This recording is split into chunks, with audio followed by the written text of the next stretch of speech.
El uso de elementos de protección personal es fundamental para evitar la transmisión cruzada y el contagio del personal de salud por el nuevo coronavirus SARS-CoV-2. Para entender el adecuado uso de elementos de protección personal, es indispensable conocer las principales rutas de transmisión del virus. Un paciente sospechoso o confirmado por infección por SARS-CoV-2 puede estar tosiendo o expectorando. Quien tose, expectora o estornuda emite gotas al ambiente a través de la tos o el estornudo. Estas gotas pueden viajar a una distancia no mayor de 1 metro e infectar a otra persona a través del contacto con su mucosa oral, su mucosa nasal o sus conjuntivas. Pero adicionalmente, la tos o el estornudo genera una contaminación en el ambiente. La contaminación en el ambiente es una de las principales vías de transmisión secundaria del virus, ya que éste puede sobrevivir muchísimo más tiempo en superficies inanimadas que en el aire. Recientemente, la sobrevida del nuevo coronavirus SARS-CoV-2 ha sido comparada con su gemelo, el SARS-CoV-1, responsable de brotes importantes en Asia y en América del Norte en el 2003. En esta publicación del New England Journal of Medicine de marzo del 2020 se observa cómo el SARS-CoV-2, al igual que el SARS-CoV-1, pueden sobrevivir en superficies inanimadas, incluyendo cobre, cartón, acero inoxidable o plástico. Importante mencionar que en estas superficies la sobrevida del nuevo coronavirus es superior a la sobrevida que puede tener en el aire. Si observan en la diapositiva su sobrevida en aerosoles, el extremo inferior izquierdo, pueden encontrar que la sobrevida a duras penas alcanza a superar la hora en promedio. Esto en condiciones donde la temperatura y la humedad fueron controladas por laboratorio y no existe corriente de flujo de aire. Es importante mencionar esto debido a que en una superficie inanimada el SARS-CoV-2 puede sobrevivir inclusive más de 72 horas, como es el caso del acero inoxidable o inclusive el plástico. En el aire esto es más complejo debido a que él necesita las gotas para poder viajar y mantenerse estable. El SARS-CoV-2 es arrastrado por las corrientes o los flujos de aire probablemente hacia el piso y la cantidad de carga viral que puede permanecer suspendida en aerosoles e infectar es mínima. Es por esta razón que el mecanismo más importante de contagio se consolida en el ambiente y las superficies inanimadas. Veamos ahora entonces qué tipo de aislamientos son necesarios para un caso sospechoso o confirmado del nuevo coronavirus SARS-CoV-2. La Organización Mundial de la Salud, junto con la Organización Panamericana de la Salud, establecen que el aislamiento rutinario para este tipo de pacientes deben ser las precauciones por contacto y las precauciones por gotas. Vamos a ver que existe una salvedad en las precauciones por gotas, donde la opción de usar mascarilla de alta eficiencia N95 se considera en procedimientos que generen aerosoles.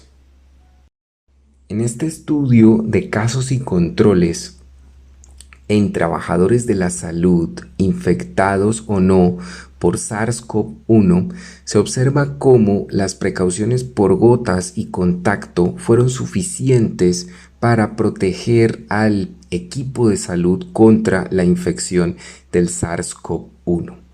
Noten ustedes que no existieron diferencias estadísticamente significativas respecto al papel de la mascarilla quirúrgica y de la mascarilla N95 con respecto a un mayor o menor riesgo de transmisión.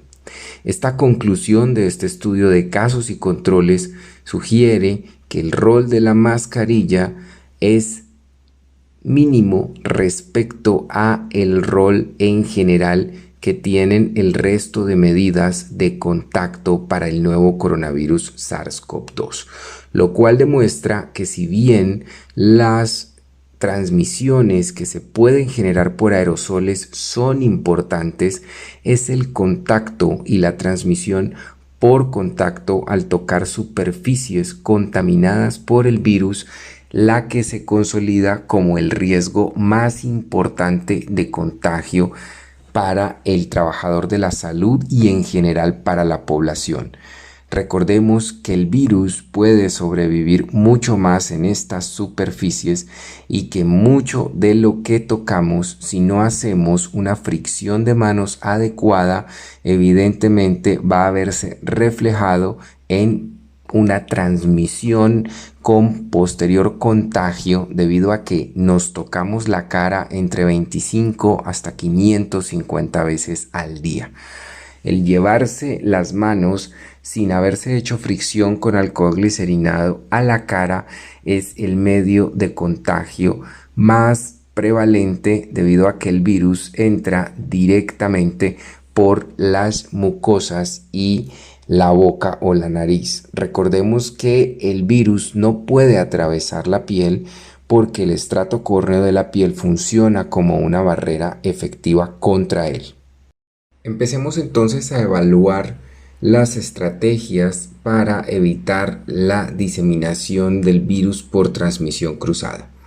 La higiene de manos se consolida sin lugar a dudas como la estrategia más importante para frenar el contagio y evitar no solamente la diseminación del virus a otras superficies inanimadas, sino la infección del personal de la salud por llevarse las manos sucias a la cara.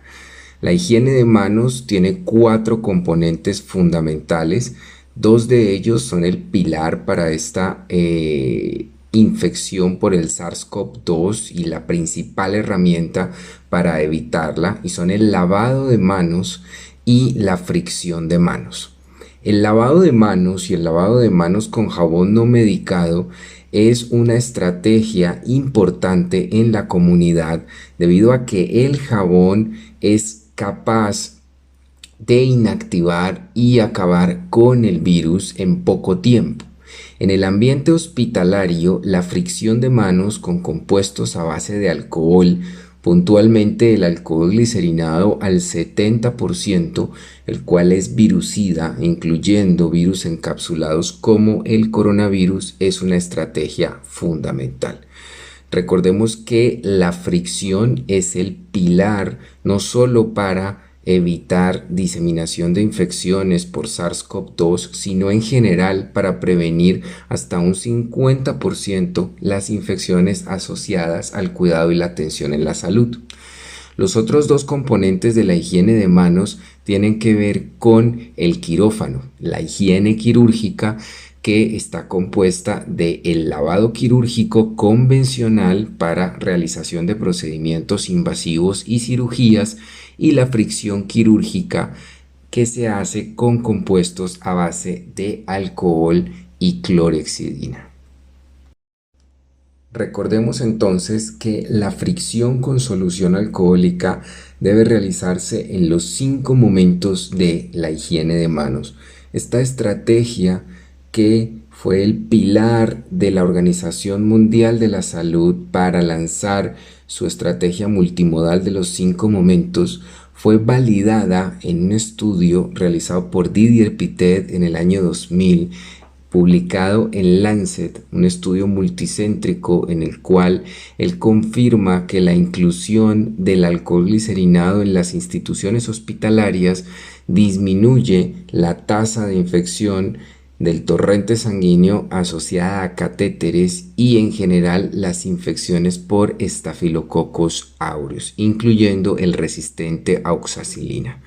Los 5 momentos de la higiene de manos son antes del contacto con el paciente, antes de realizar una tarea séptica, después del riesgo de exposición a líquidos corporales, después del contacto con el paciente y después del contacto con el entorno del paciente.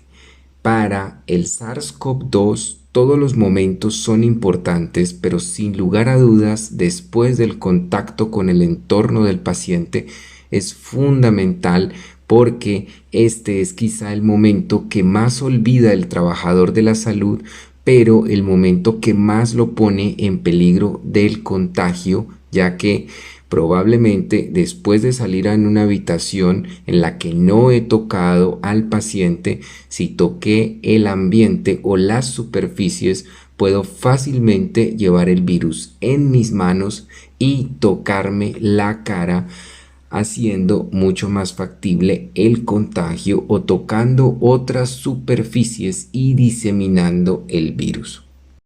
Miremos en detalle las precauciones por contacto. Las precauciones por contacto para la infección o la sospecha de infección por el SARS-CoV-2 están basadas en el uso de la bata, que puede ser de tela o impermeable, dependiendo si existe una gran exposición a fluidos corporales o no. Las batas de tela son factibles en escenarios como examen físico del paciente, control del paciente en general, y las batas impermeables están ubicadas en escenarios como intubación, reanimación, toma de muestras de la vía aérea o terapia respiratoria. Los guantes también son pilar para las precauciones por contacto, ya que evitan el contacto directo de la piel con los microorganismos, asegurando que exista una menor probabilidad de contaminación y a su vez de posible colonización e incremento de la microbiota transitoria en las manos del personal de la salud. Es importante mencionar que los guantes en precauciones por contacto son de un solo uso por paciente y por contacto con el paciente. En esta revisión sistemática de más de 2000 papers publicados en la literatura con respecto al uso de guantes, evidencian que los guantes se contaminan desde el primer contacto que la persona tiene una vez se los ha colocado. Adicionalmente, la persona sigue tocando superficies y solo en el 64% de las veces los guantes se retiran de una forma adecuada. La transmisión cruzada, no solo para virus, sino para bacterias y hongos, ocurre en más de un 20% de las oportunidades, y adicionalmente es importante mencionar que el uso de guantes es un factor de riesgo que incrementa la mala adherencia a la higiene de manos hasta en un 74%. Debido a que si tengo los guantes puestos, probablemente nunca me haré fricción con solución alcohólica. Es necesario considerar el uso de guantes solo en el ambiente hospitalario para manejo de pacientes que así lo requieran y no en otros ámbitos como en la calle, en supermercados o en otras áreas. La higiene de manos sigue siendo el pilar para evitar la diseminación de infecciones por transmisión cruzada por encima de la colocación de guantes. Para el uso de la bata también es importante tener presente que durante el primer contacto y desde el primer contacto con el paciente, la bata está demostrado científicamente que se contamina, especialmente en la región abdominal. Es por esta razón que las batas no deben ser reutilizables, deben ser desechadas después de la atención y después del contacto con el paciente. No es una buena práctica dejar batas colgadas en percheros o cambiarlas cada determinado tiempo. Es importante tener presente que la bata se contamina desde el primer contacto con el paciente y esa es la razón por la cual las batas no son reusables ni deben cambiarse en las instituciones hospitalarias por alguna determinada frecuencia o con un determinado horario. Las precauciones por gotas son las otras precauciones necesarias en casos sospechosos o confirmados por el nuevo virus SARS-CoV-2. Aquí el pilar es la mascarilla quirúrgica, la cual actúa como una barrera que evita que la tos, la expectoración o los estornudos del paciente que tiene síntomas pueda llegar hasta las mucosas del personal de salud. De igual manera, las conjuntivas deben ser protegidas mediante gafas protectoras o idealmente una careta protectora que tenga visor, debido a que la careta va a proteger muchísimo más toda la extensión de la cara. Vamos a ver ahora que hay una salvedad en precauciones por gotas donde existe un cambio entre la mascarilla quirúrgica y la mascarilla de alta eficiencia N95 puntualmente en procedimientos que generen aerosoles. Algunos de los procedimientos más importantes destacándose en la generación de aerosoles son la intubación orotraqueal, la reanimación cardiopulmonar, el manejo de un cadáver, la toma de muestras o examen directo de la vía aérea, la terapia respiratoria e inclusive algunos como la colocación de un catéter venoso central debido a la proximidad que existe entre las mucosas del trabajador de la salud, el operador que inserta el catéter y el paciente, que puede ser un caso sospechoso o confirmado.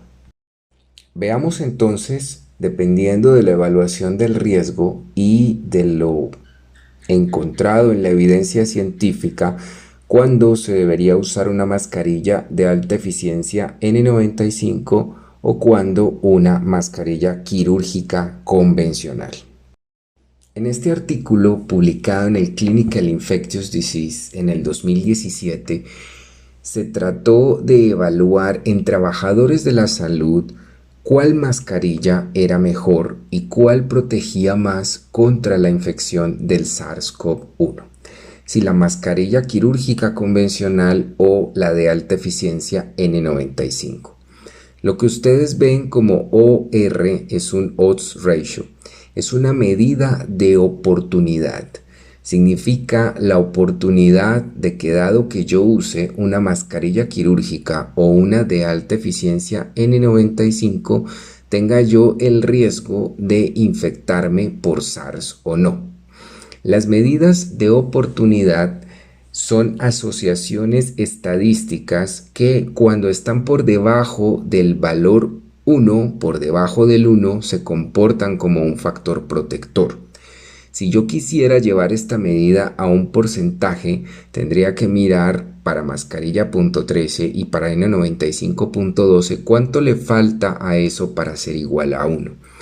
Ven ustedes que ambos odds ratio se comportan como un factor protector y podríamos decir que ambas mascarillas protegen más de un 80% del contagio para trabajadores de la salud, que fue la población en la que se realizó este estudio, para SARS. Miremos los intervalos de confianza al 95%.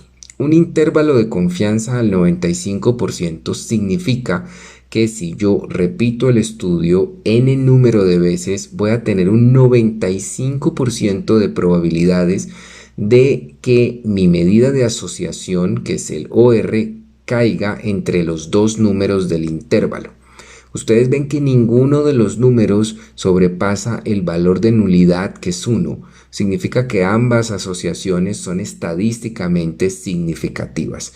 Miren que hasta en el peor de los escenarios, la mascarilla quirúrgica protegería un 38% contra el contagio para SARS.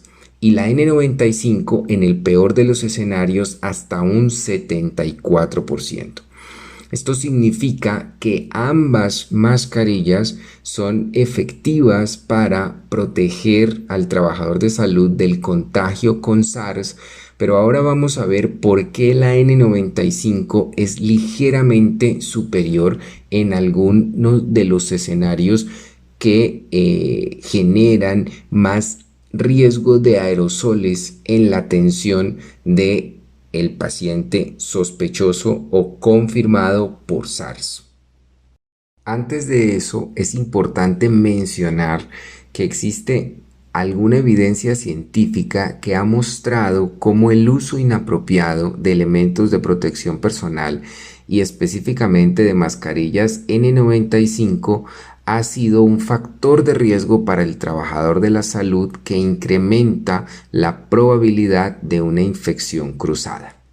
Para esto, revisemos algunos de los artículos publicados en la literatura, como estos tres de los brotes del SARS en Toronto, que mostraron cómo, debido a lo difícil de tolerar por un tiempo prolongado de las mascarillas N95, estas se comportaron como un factor de riesgo para aumentar la probabilidad de infección en el trabajador de la salud. En estas otras publicaciones en trabajadores de la salud se observa cómo las mascarillas de alta eficiencia son percibidas, N95, son percibidas por el trabajador como difíciles de tolerar y adicionalmente están asociadas a síntomas de cansancio como cefalea en los trabajadores de la salud. Probablemente el uso continuo de una mascarilla de alta eficiencia N95 se traduce en un incremento de contagio en el trabajador de la salud debido a lo difícil de tolerar y probablemente a la manipulación excesiva en el retiro y la colocación de esta mascarilla. De acuerdo a esto y teniendo en cuenta que las infecciones por SARS son transmitidas por gotas y por contacto, una máscara quirúrgica usada apropiadamente, claro está, en procedimientos que no generen aerosoles, va a ser tan protectora como una mascarilla de alta eficiencia N95. Respecto a aerosoles y la protección de la mascarilla de alta eficiencia N95, quisiera que revisáramos estos dos ensayos clínicos controlados con más de 3.500 trabajadores de la salud involucrados, donde se probó la eficacia de la mascarilla de alta eficiencia N95 en modelos de bacterias y virus como coronavirus y virus de la influenza. Miren el modelo multivariado de protección de la mascarilla N95 comparado con una quirúrgica en procedimientos que generen aerosoles. Ven ustedes que el riesgo relativo es de 0.46, quiere decir que se comporta como un factor protector y puede proteger hasta un 54% comparado con la mascarilla quirúrgica en procedimientos que generen aerosoles. Recordemos que procedimientos como la intubación y procedimientos como la terapia respiratoria o el examen directo de la cavidad oral son procedimientos que pueden generar aerosoles. Es en aerosoles donde la mascarilla de alta eficiencia N95 juega un papel importante para evitar contagio en trabajadores de la salud.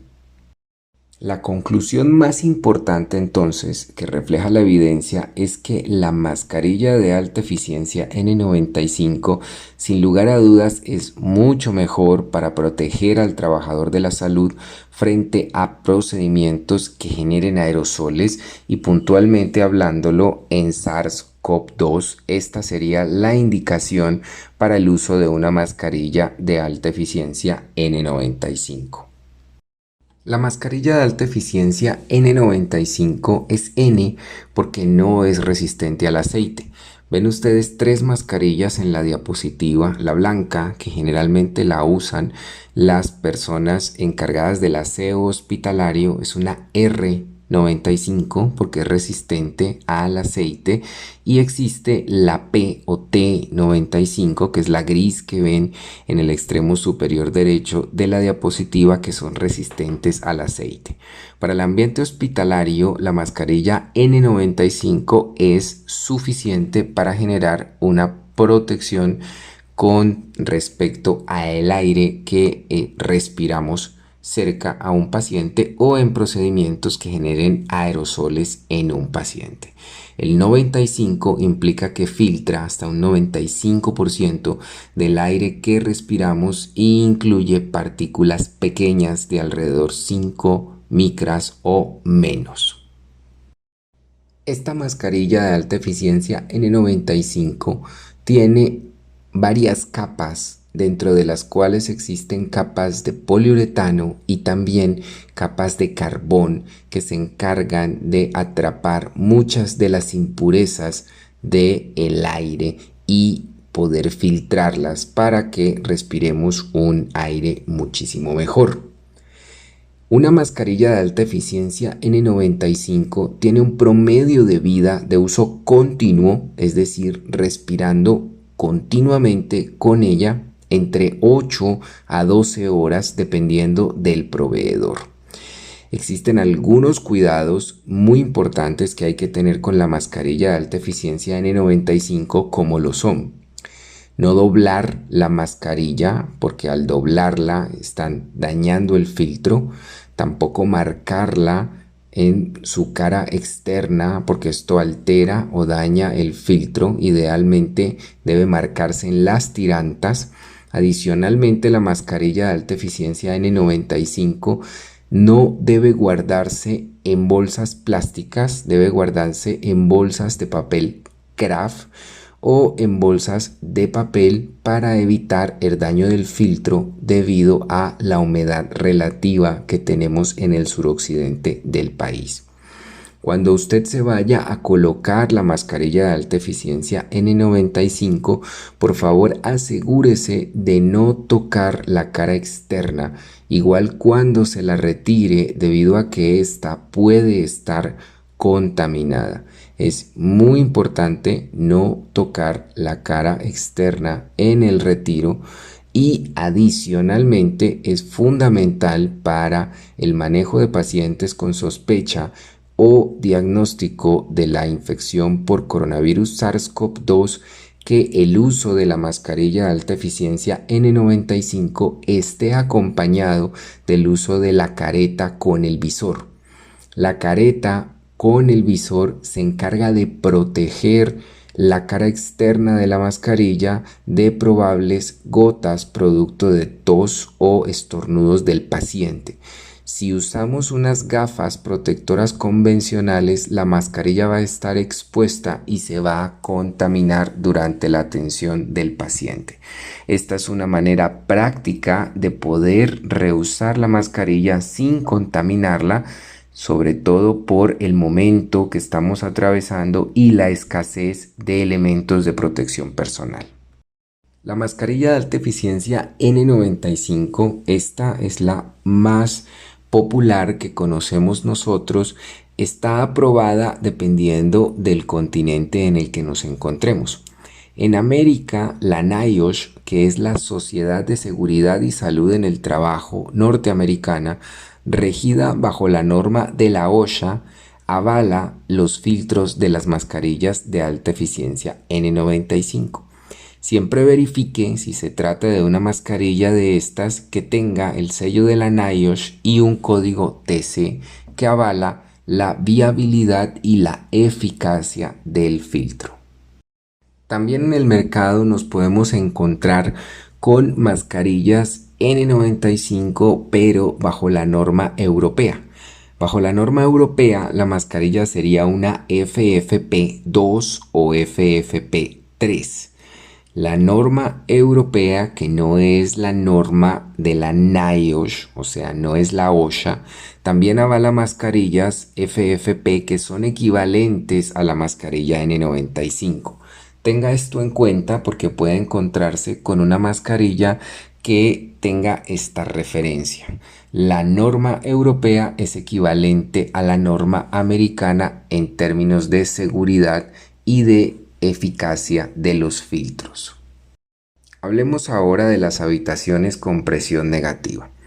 Ustedes ven una esclusa inicial, que es un espacio compuesto por dos puertas que no deben abrirse al mismo tiempo para evitar el influjo de aire y la pérdida de la presión negativa, y una habitación en el interior.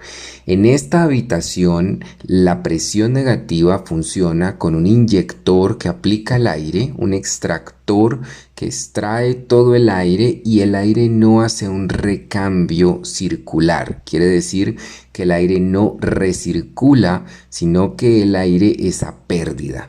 Usted en una habitación de estas, en promedio, está generando el aire 16 recambios por hora, lo cual quiere decir que cada aproximadamente 3, un poco más de los 3 minutos, el aire que usted está respirando es un aire totalmente diferente. Las corrientes de aire, en términos de la infección por SARS-CoV-2 y de la dinámica de transmisión de aerosoles, funcionan muy bien debido a que evitan que el aire quede estático y evitan que el aire recircule. Recuerde que habitaciones con presión positiva, como es el caso de los quirófanos, se van a encargar de sacar el aire hacia la periferia. Es mucho más seguro contar con una habitación con presión negativa que extrae el aire y no permite que recircule, a una con presión positiva, debido a que la presión positiva podría contaminar un poco más el ambiente. Para efectos de las corrientes, ambas presiones funcionan de una manera adecuada porque se encargan de desestabilizar el virus en el aire y tirarlo hacia las superficies, o mediante el recambio sacarlo, como es el caso de la presión negativa. También es importante mencionar los equipos de protección individual, o estos overoles, que se llaman así porque son del inglés overall, quiere decir que cubren absolutamente todo el cuerpo. Están hechos de una tela laminada o una tela antifluido como las batas, pero cubren toda la superficie corporal. El protocolo de uso de equipos de protección individual está aprobado para ébola por el Center for Disease Control, pero en situaciones de hacinamiento extremo, donde hay demasiados pacientes y el riesgo de contaminación del personal de salud es inminente por la pérdida del control de la limpieza y desinfección de las superficies, aquí podría ser una buena idea el uso de equipos de protección individual. Entonces, los equipos de protección individual tienen unas indicaciones puntuales en este nuevo coronavirus SARS-CoV-2 que han sido producto de la adaptación de la experiencia en el manejo de los equipos de protección individual para ébola. Vamos a ver algunas situaciones puntuales, además del hacinamiento, donde el equipo de protección individual puede ser importante para el trabajador de la salud en el marco del SARS-CoV-2. Si yo estoy frente a un caso sospechoso establecido bajo los criterios de los lineamientos del Ministerio de Salud, o frente a un caso positivo confirmado por una prueba específica para coronavirus SARS-CoV-2, en este tipo de pacientes, si ellos requieren un procedimiento quirúrgico que yo no pueda diferir, que sea un procedimiento quirúrgico de urgencias, el personal de cirugía, sin ninguna excepción, quiere decir todo el personal que participe en la cirugía, debe tener su equipo de protección individual como parte de los elementos de protección personal, o sea, deben tener este overall. Adicionalmente, El personal debe usar mascarilla de alta eficiencia N95 por el riesgo de generación de aerosoles de los tiempos quirúrgicos. Debe usar guantes, debe usar una bata impermeable encima del overall, debe usar polainas, debe usar gorro y debe usar una careta. Estos insumos son desechables y son de un solo uso para el tiempo quirúrgico, salvo la mascarilla de alta eficiencia N95, que si no se contamina o si está protegida por el uso de la careta, podría reusarse siempre y cuando no se excedan las 8-12 horas en promedio de la vida media de la mascarilla de uso continuo. Recordemos que la otra situación para el uso de equipos de protección individual, para la indicación de su uso, va a ser la situación de hacinamiento extremo en los servicios de cuidado intensivo o en el servicio de urgencias. El uso de este equipo de protección individual en estos sitios implica que la persona debe permanecer varias horas con el equipo de protección individual y debe atender a los pacientes en grupos cohortizados. Quiere decir que para este punto, en un servicio de urgencias o de unidad de cuidado intensivo, el personal se divide debido a que el equipo de protección individual es desechable y la atención en un solo paciente generaría un desperdicio importante de la utilidad de este equipo para proteger al personal de la salud. Un consejo final sobre qué hacer en la casa con la ropa que usted utilice en el hospital es que al llegar a su casa debería retirarse los zapatos y la ropa en la puerta de la casa. Recuerde que independiente que usted se cambie con una pijama distinta en el hospital, usted recorre un camino hasta su sitio de trabajo, lo cual implica que de entrada, una vez que abandona su casa, su ropa ya está contaminada. La ropa se puede limpiar y desinfectar en un ciclo en caliente en la lavadora con la ayuda de Clorox o de Clorox Ropacolor para no despercudir la ropa. Adicionalmente, usted puede hacer soluciones que garanticen la limpieza y desinfección del ambiente de su casa. Esto con las presentaciones de Clorox, Blancox o Límpido que hay en el mercado disponibles a concentraciones entre 5% y 6.15%. Usted toma entre 16 a 20 centímetros de esa solución, los diluye en 1 litro de agua y eso aproximadamente le da 1000 partes por millón. Con esto puede trapear, puede limpiar los baños y puede limpiar inclusive los vómites o los equipos o las superficies que usted tenga en su casa y que pueden estar contaminadas. El consejo más importante es, independiente de si usted se cambia o no en su sitio de trabajo, al llegar a la puerta de su casa, retírese la ropa y los zapatos en la entrada para evitar generar contaminación al interior de la casa.